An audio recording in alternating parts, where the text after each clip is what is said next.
하나님 나라와 부모 공경 이런 제목으로 하나님 말씀 함께 나누고 같이 기도하겠습니다. 5월 둘째 주는 미국에서 마더스데이로 지키고 있습니다. 그리고 한국에서는 5월 둘째 주를 부모님의 날, 어버이 주일로 지키고 있습니다. 저희가 지난 주일에는 이제 어린이 주일로 지켰는데, 지난 주일 말씀이 하나님 나라와 어린 아이에 대한 말씀이었습니다. 오늘은 부모님을 위한 주일입니다. 그래서 오늘은 하나님 나라와 부모 공경에 대해서 이렇게 말씀을 좀 나누려고 합니다. 오늘 본문은 잘 아시는 십계명의 5번째 계명입니다. 이 십계명은 하나님 나라의 일종의 헌법이라고 볼 수 있습니다. 십계명에는 하나님 나라의 중요한 통치 원리가 들어있습니다. 그래서 첫 번째 계명부터 네 번째 계명은 하나님을 사랑하는 것과 관련된 수직적 차원의 영적 원리가 들어있고, 5번째부터 10번째 계명은 이웃 사랑과 관련된 수평적 차원의 영적 원리가 들어 있습니다. 그런데 이 이웃 사랑에 관한 원리들 중에서 첫 번째 원리가 부모님을 공경하라라는 것입니다. 그 뒤에 살인 금지, 간음 금지, 도적질 금지, 거짓 증거 금지, 탐심 금지와 같은 다른 원리들은 이제 모두 부모 공경 다음에 나오는 원리들입니다. 이것은 이 부모님을 공경하라라는 이 계명이 아주 특별한 의미를 가지고 있음을 의미합니다. 오늘은 이 부모 공경에 담긴 영적인 의미가 무엇인지를 한번 같이 생각해 보려고 합니다. 오늘 본문 세 부분으로 나눠서 살펴볼 텐데, 첫 번째 율법의 유익, 두 번째 부모 공경의 의미, 세 번째 순종의 약속입니다. 첫 번째 율법의 유익입니다. 이 부모님을 공경하라라는 이 원리를 생각하기 전에 먼저 이 율법의 유익에 대해서 좀 생각을 해보도록 하겠습니다. 십계명은 하나님께서 하나님 백성 이스라엘에게 주신 모든 율법들을 대표하는 계명이라고 볼 수 있습니다. 하나님께서 이스라엘 백성들에게 율법을 주신 그 목적이 무엇일까요? 그것은 하나님의 백성들이 하나님께서 주시는 복을 받게 하기 위함입니다. 인류가 불행해진 근본적인 원인이 하나님 말씀에 불순종하여 복의 근원이신 하나님으로부터 분리되었기 때문입니다. 하나님은 하나님을 떠나서 불행한 비참한 삶을 살아가는 모든 민족들을 구원하기를 원하셨습니다. 그래서 하나님께서 하나님을 떠난 이 열방을 구원하시기 위해서 한 민족을 선택을 하십니다. 하나님께서 아브라함이라는 사람을 선택하시고 부르시고 그와 언약을 맺으십니다. 그리고 하나님께서 아브라함의 후손들에게 약속의 땅을 주시고 하나님의 나라를 세우겠다 이런 약속을 주십니다. 이스라엘 백성들이 바로 이 약속의 후손들이었습니다. 이스라엘 백성들은 하나님을 떠난 모든 민족들을 구원하기 위하여 선택을 받은 백성들이었습니다. 구약 성경 보시면 이스라엘 백성들을 중심으로 기록이 되어 있습니다. 이것은 하나님께서 이스라엘 백성들만을 사랑하시기 때문이 결코 아닙니다. 하나님은 이스라엘 백성들을 통해서 하나님께서 하나님 백성들을 얼마나 또 사랑하시고 또 어떻게 구원하시며 어떻게 이들을 통하여 모든 열방을 구원하기 원하시는지를 보여주고자 하셨습니다. 성경 보시면 이 이스라엘 백성들이 구원받기 전에 우상을 섬기는 이집트에서 노예 생활을 하게 됩니다. 애굽은 하나님을 떠난 사람들이 세운 죄악된 세상, 우상 섬기는 세상을 대표하는 나라였습니다. 이 애굽에서 종으로, 노예로 살아가는 이스라엘 백성들의 모습은 죄의 노예로 살아가는 하나님 백성들의 모습을 상징한다고 볼 수 있습니다. 하나님은 이 이스라엘 백성들을 이 애굽에서 이끌어내심으로 그들을 구원해 주십니다.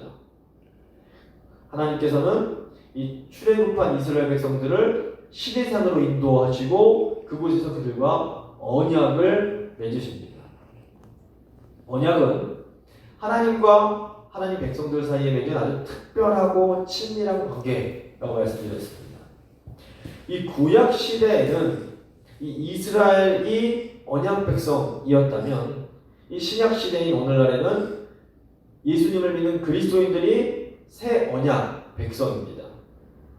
하나님께서는 언약 백성을 향해서 나는 너의 하나님이고 너희들은 나의 백성이다 이렇게 말씀해 주십니다. 그래서 하나님께서 이렇게 이스라엘과 언약을 맺으시면서 주신 것이 바로 십계명을 비롯한 율법이었습니다. 중요한 것은 이 율법이라는 것이 이스라엘 백성들이 구원을 받은 이후에 주어졌다라는 것입니다. 그러니까 이스라엘 백성들이 율법을 잘 지켜서 구원을 받은 것이 아니었습니다. 이스라엘 백성들은 율법을 받기 이전에 이미 하나님의 은혜로 구원을 받았습니다. 그렇다면 하나님께서 이렇게 구원받은 하나님의 백성들에게 율법이라는 것을 주신 목적이 무엇일까요? 이 목적이 우리에게는 아주 중요합니다. 출애굽기 19장 5절과 6절 보시면 하나님께서 율법 맺으시면서 이렇게 말씀을 하십니다. 언약을 맺으시면서 이런 말씀을 하십니다. 세계가 다 내게 속하였나니 너희가 내 말을 잘 듣고 내 언약을 지키면 너희는 모든 민족 중에서 내 소유가 되겠고 너희가 내게 대하여 제사장 나라가 되며 거룩한 백성이 되리라. 너는 이 말을 이스라엘 자손에게 전할지니라. 하나님은 이스라엘 백성들과 언약을 맺으시면서 아주 중요한 사명을 주십니다. 이스라엘 백성들은 제사장 나라, 거룩한 백성이 되어야 하는 사명을 받았습니다. 그러니까 이스라엘 백성들은 하나님을 떠난 모든 민족들을 다시 하나님께로 인도하는 이 제사장 나라가 되어야 했습니다. 그런데 하나님을 모르는 민족들이 하나님께로 돌아오려면 먼저 하나님의 백성들이 거룩한 백성이 되어야만 했습니다. 이스라엘 백성들은 하나님께서 주신 이 율법을 지킴으로 하나님의 거룩한 백성, 특별한 백성이라는 이 정체성을 드러낼 수가 있었던 겁니다. 근데 이 원리가 오늘날에도 마찬가지입니다. 우리가 구원을 받아서 하나님 백성이 된 것은 전적인 하나님의 은혜입니다. 우리가 구원받은 것은 우리가 율법을 잘 지켰기 때문이 아닙니다. 하지만 하나님은 구원받은 우리에게 율법을 주십니다. 우리가 성령의 도우심으로 이 하나님 말씀대로 살아갈 때에 우리는 세상과는 전혀 다른 아주 특별한 거룩한 백성이라는 것이 드러나게 됩니다. 우리가 이렇게 거룩한 백성으로 살아갈 때에 비로소 우리는 모든 민족들을 구원하는 이 제사장 나라의 사명을 감당할 수가 있게 됩니다. 1세기에 교회가 처음 시작될 때에 이 그리스도인들은 지극히 소수였습니다. 그리고 로마 제국으로부터 핍박을 받았습니다. 그런데 제 300년도 되지 않은 4세기가 되면 이 기독교가 그 거대한 강대국 로마 제국에 아주 강력한 영향을 주게 됩니다. 이것이 가능했던 것은 그리스도인들이 하나님 말씀에 따라서 거룩한 삶을 살았기 때문입니다. 그리스도인들은 퇴폐적이고 성적 음란이 가득한 이 로마 제국 안에서 순결한 삶을 살았고 또 결혼 생활에서 아주 신실함을 보여줬고 자신을 절제하는 모습을 보여주었습니다. 또 그리스도인들의 이 검소한 생활 방식과 또 자신의 소유를 관대하게 나눠주는 모습이 큰 감동을 줍니다. 이런 모습은 재산의 축적과 소비를 추구하는 이 세상에서 이 그리스도인들의 삶을 구별되게 만들어 주었습니다. 또 서로를 용서하고 원수를 용서하는 이 사랑은 복음의 능력이 무엇인지를 또 보여주었습니다. 지금도 하나님을 모르는 사람들은 돈과 쾌락이라는 우상을 섬기면서 살아가고 있습니다. 우리가 이런 사람들을 하나님께로 인도할 수 있는 최고의 방법은 하나님 말씀에 순종하여서 거룩한 삶을 살아가는 것입니다. 우리가 하나님의 말씀대로 살아갈 때에 하나님은 우리를 형통케 해주십니다. 신명기 6장 24절을 보시면 여호와께서 우리에게 이 모든 규례를 지키라 명령하셨으니 이는 우리가 우리 하나님 여호와를 경외하여 항상 복을 누리게 하기 위하심이며 또 여호와께서 우리를 오늘과 같이 살게 하려 하심이라 이렇게 말씀합니다. 또 모세는 율법이 하나님 백성들의 행복을 위한 것임을 강조합니다. 신명기 10장 13절입니다.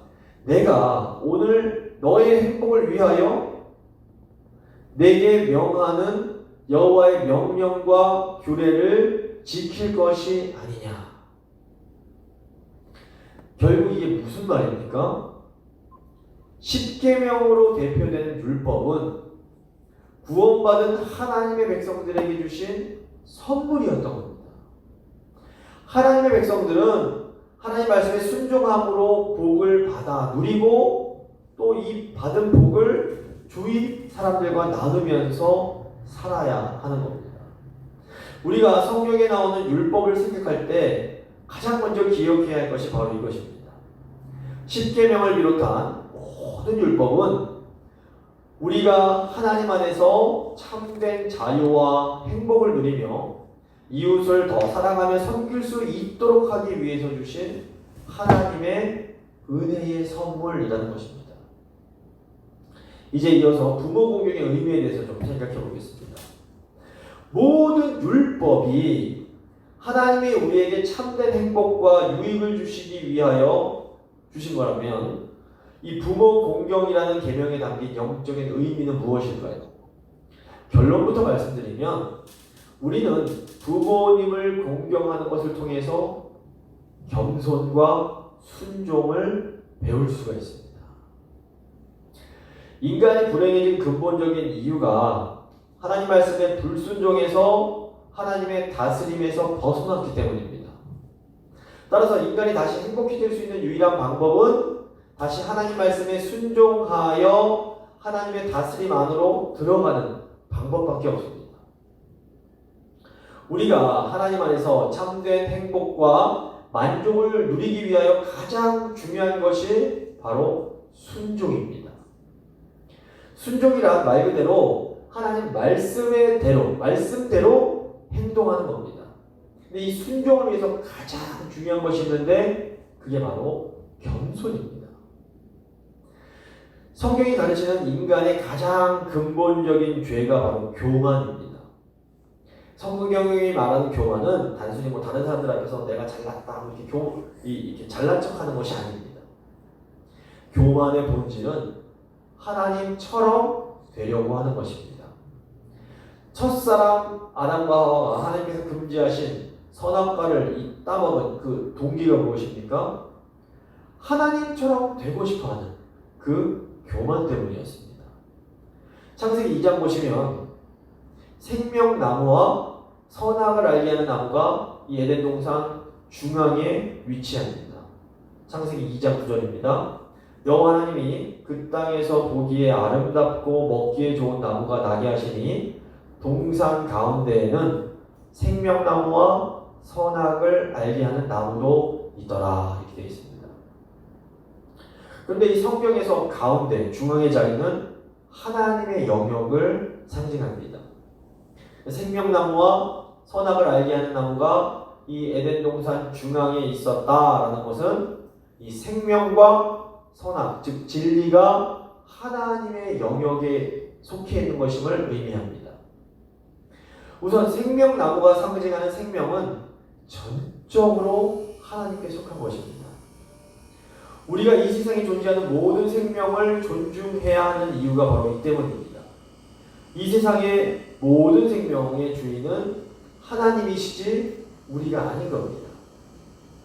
마찬가지로 선악과가 상징하는 진리도 전적으로 하나님의 영역입니다.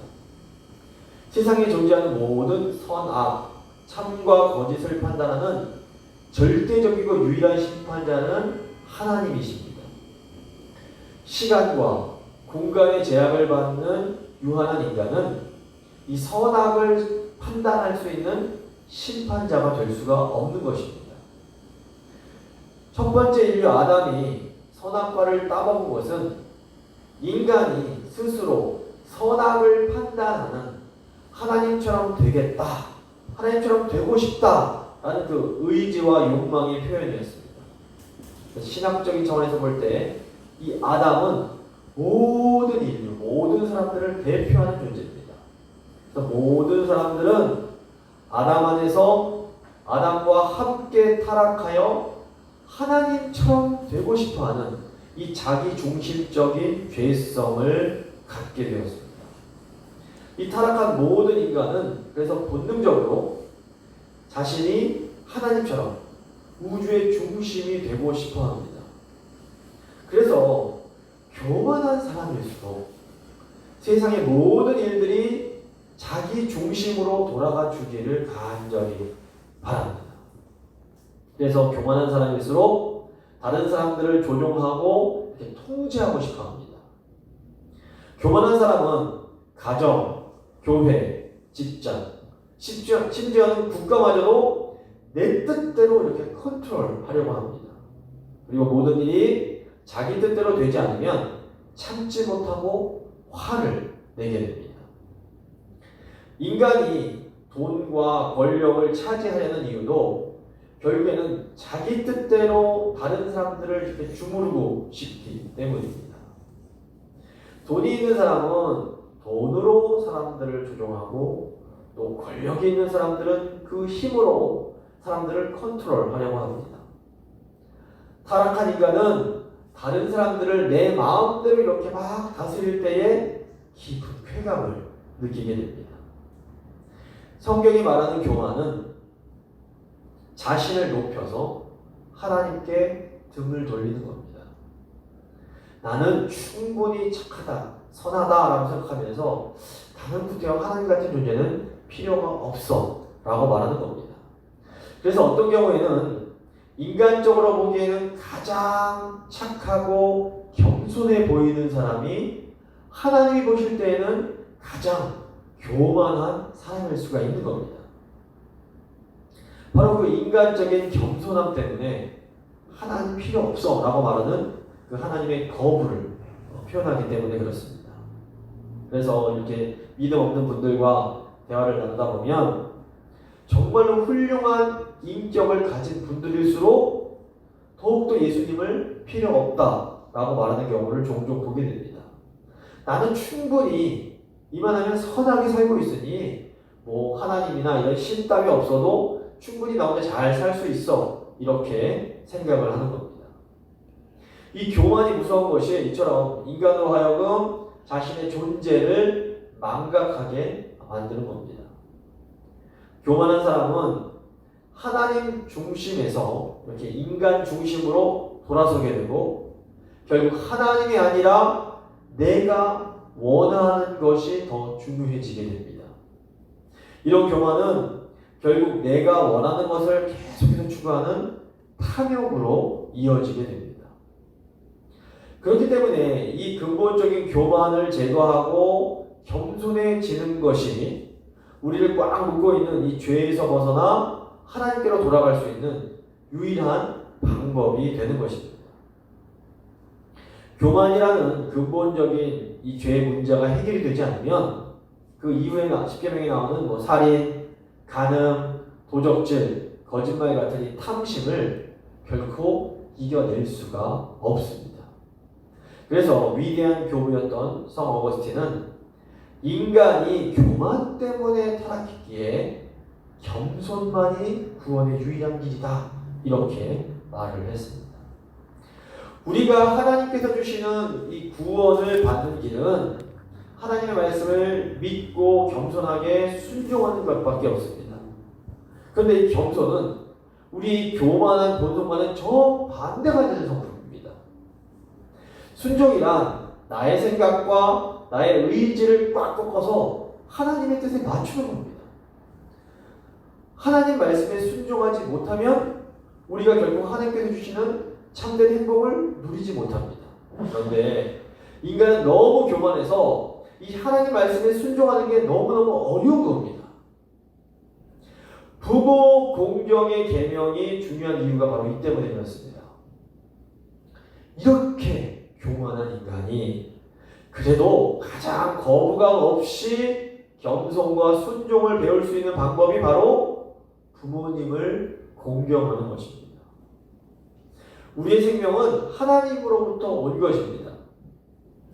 하나님은 그런데 우리의 부모님을 통해서 우리에게 생명을 주셨습니다. 그래서 내가 아무리 잘났다라고 생각하는 사람도 부모님이 없이는 이 세상에 올 수가 없었던 겁니다. 따라서 부모님이 안 계셨으면 나도 없었다라는 이 생각이 교만한 우리를 겸손하게 만들어줍니다. 나아가 우리는 부모님의 말씀에 순종함을 통하여 이 교만과 자기 중심에서 벗어날 수가 있게 됩니다.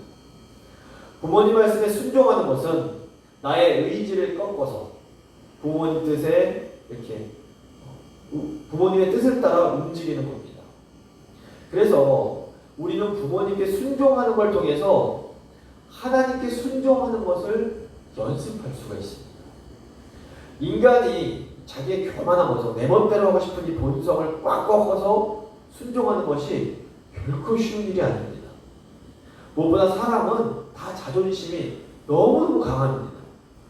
이 자존심의 핵심이 뭘까요? 죽어도 내가 옳다라는 겁니다. 우리는 나의 생각이 배우자보다 옳고 다른 가족들보다 내 생각이 더 옳고 또 다른 교인들보다 내 생각이 더 옳다라는 생각을 가질 때가 많습니다. 내가 옳아, 내가 맞아 라는 이 강한 자아, 이 강한 자존심을 죽이는 것이 바로 예수님께서 말씀하신 자기 부인입니다. 예수님은 누구든지 나를 따르려거든 자기 십자가를 지고 나를 따를 것이라 이렇게 말씀하십니다. 그런데 이 자기 부인, 이 힘든 자기 부인을 가장 자연스럽고 가장 쉽게 배울 수 있는 방법이 바로 부모님을 공경하는 것입니다. 이런 의미에서 부모님을 공경하는 것이야말로 인간의 그 뿌리 깊은 교만을 극복하고 하나님께 순종하는 법을 배우는 가장 좋은 방법이라고 할 수 있습니다. 그래서 하나님께서 부모님이라는 소중한 존재를 허락하신 것은 바로 이런 교만한 인간들을 그래도 가장 거부감 없이 하나님께로 돌아올 수 있도록 하기 위한 배려였던 겁니다. 예수 그리스도는 이 순종을 통한 겸손의 모범을 보여주신 분입니다. 첫사람 아담이 하나님 아버지께 교만 때문에 불순종의 죄를 지었습니다. 그래서 둘째 아담이신 예수님은 하나님 아버지께 겸손하게 순종하심으로 이 죄의 문제를 해결해 주셨습니다. 부모님을 공경하는 것을 통해서 우리는 하나님 아버지께 순종하신 예수님의 그 순종과 겸손을 본받을 수 있는 겁니다. 하나님이 부모 공경의 계명을 인간을 위한 가장 첫 번째 계명으로 주신 이유가 바로 이 때문입니다. 하나님은 부모님을 공경하는 것을 통해서 인간의 그 근본적인 죄, 이 교만을 극복할 수 있도록 도와주시는 겁니다. 이제 마지막 세 번째로 부모 공경의 방법입니다. 하나님은 이렇게 자기를 부인하고 부모님께 순종하는 자에게 형통과 장수를 약속하십니다. 이 부모님을 공경할 줄 아는 사람은 어떤 의미에서 자기 교만을 극복한 사람이라고 볼 수 있습니다. 부모님을 공경하면서 도저히 이해할 수 없는 그런 부모님의 요구까지도 이 순종할 수 있다는 것은 내가 죽지 않고서는 도저히 불가능한 일이기 때문에 그렇습니다. 내가 살아있는 사람은 이게 안 됩니다.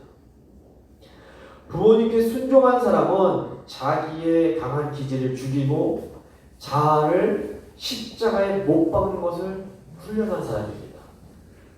이렇게 부모님께 순종할 수 있는 사람은 내 뜻대로 하고 싶고 내 마음대로 하고 싶은 마음을 다스려서 하늘의 아버지이신 하나님께도 순종할 수가 있게 됩니다. 하나님은 우리에게 복 주시기 원하시는 우리의 영적 아버지이십니다.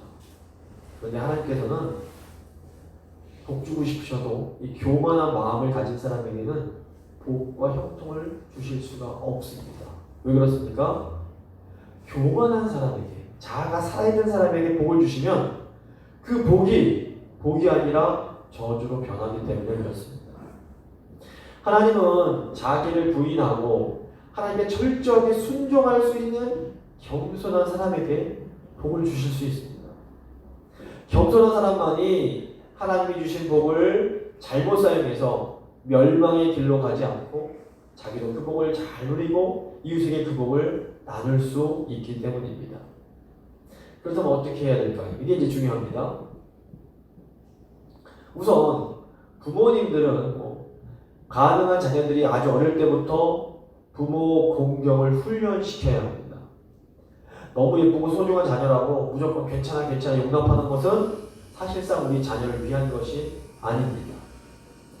어릴 때부터 자녀들이 하나님 말씀에 순종해서 자기중심적인 것, 이기적인 자아를 죽일 수 있도록 연습하도록 돕는 것이 중요합니다. 하지만 동시에 이 부모의 권위를 잘못 사용해서 이상한 것을 요구해서 자녀들을 화나지 않게 하도록 조심해야 됩니다. 에베소서 6장 4절입니다. 또 아비들아 너희 자녀를 노엽게 하지 말고 오직 주의 교훈과 훈계로 양육하라. 그렇다면 이제 사실 이거 이제 어린 자녀들을 가지고 계신 부모들에게 해야 되는 말씀이고, 자녀들이 다 장성한 어른들은 어떻게 이제 이 부모를 공경하라는 계명을 또 잘 지킬 수 있을까요? 하나님의 백성들에게 주어진 헌법으로서의 이 5계명은 어떤 의미에서 권위에 대한 계명입니다. 어른들은 하나님께서 세우신 권위에 순종함으로 이 겸손을 연습할 수가 있습니다.